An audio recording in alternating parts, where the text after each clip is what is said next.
നിന്റെ പുഞ്ചിരി കാണാൻ എന്ത് മാധുര്യമാണ്. നിന്റെ ശബ്ദം കേൾക്കാൻ എന്ത് രസമാണ്. നിന്റെ കണ്ണുകളിലേക്ക് നോക്കി നിൽക്കാൻ എന്ത് ഭംഗിയാണ്.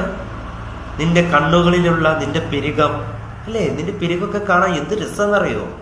നിന്റെ ചുണ്ടുകൾ, നിന്റെ ചുണ്ടുകൾക്കുള്ളിൽ കിടക്കുന്ന നിന്റെ പല്ലുകൾ, അല്ലേ, നിന്റെ മൂക്ക്, അല്ലേ, എന്ത് രസാന്നറിയോ.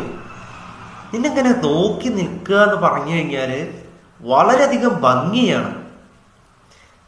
നിന്റെ മുഖത്തേക്ക് നോക്കുമ്പോൾ ആ കണ്ണുകളിലുള്ള ആ തിളക്കം, നിന്റെ പല്ലുകളിലുള്ള തിളക്കം, നിന്റെ സംസാരത്തിനുള്ള എന്താ പറയുക, എന്തെന്നില്ലാത്ത ആ ഭംഗി, ഇതിങ്ങനെ കേട്ടിരിക്കുക എന്ന് പറയുമ്പോൾ, ഇതിങ്ങനെ കണ്ടിരിക്കുക എന്ന് പറയുമ്പോ അല്ലേ രസാണെന്നേ, അല്ലേ.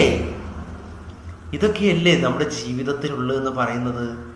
ഇത്ര നല്ല ഭംഗിയായി ചിരിക്കുവാനും, ഇത്ര നല്ല ഭംഗിയായി നമുക്ക് കേൾക്കുവാനും, ഇത്ര നല്ല ഭംഗിയായി നമുക്ക് കാണുവാനും, ഇത്ര നല്ല ഭംഗിയുള്ള മുഖം നമുക്ക് ലഭിച്ചിട്ടും നമ്മുടെ ജീവിതത്തിൽ നമ്മൾ പറയുന്നു എനിക്ക് എന്തൊക്കെയോ പ്രശ്നമുണ്ട്, എനിക്ക് മാത്രമാണ് പ്രശ്നം, പ്രശ്നം എന്നെ തേടി മാത്രം വന്നുകൊണ്ടിരിക്കുന്നു.